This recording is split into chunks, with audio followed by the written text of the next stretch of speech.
You don't know how much I fought with myself when I got to this stage, as I love the card and wanted to keep it like this, but I just knew that I can make it better. So I used the 1/2 inch circle punch and I created a post-it note mat, and I've literally just put it on there as the sun. I will remove it off and blend it. I just don't want any of the sponge ink to get in its place. I'm using Merry Mellow, Flirty Flamingo, Calypso Coral and Pumpkin Pie. I went darker on this card than I had on the original. I didn't realise it as I was doing it, but you just sponge over the top. So sponge it to the level that you want.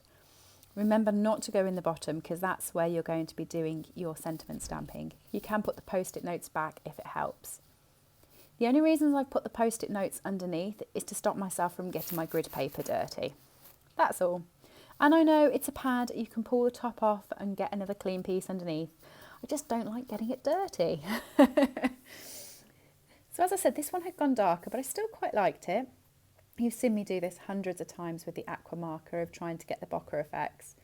Unfortunately, I did it too well with this one and I wasn't too keen on it. So I just went over it with the sponges a little bit later on, just to blend the colour back in.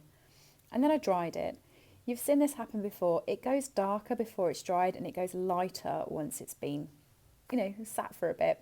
So I was hoping that would actually just bring the colours a bit lighter.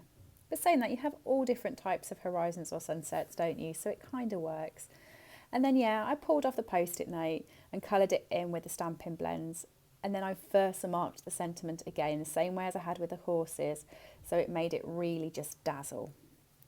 I love this effect at the moment. It actually looks really starry once you've done it, and it's just as effective perhaps as using the Wink of Stella. Mind you, I do like the Wink of Stella. That can't be replaced, can it? Once I did that, I just stuck it onto my black mat and then onto my 10-fold card. This cardstock is 9.5 centimetres by 13.8 centimetres. The black is 10 centimetres by 14.3 centimetres, and then the cardstock is half a sheet of A4 and folded in half. I hope you enjoyed this project. All of this is available to purchase at slimandstylish.com. If you liked it, do leave me a comment and I'll be happy to respond. And I'll see you all soon. Don't forget to subscribe and come back for more videos. Thanks everybody. Bye.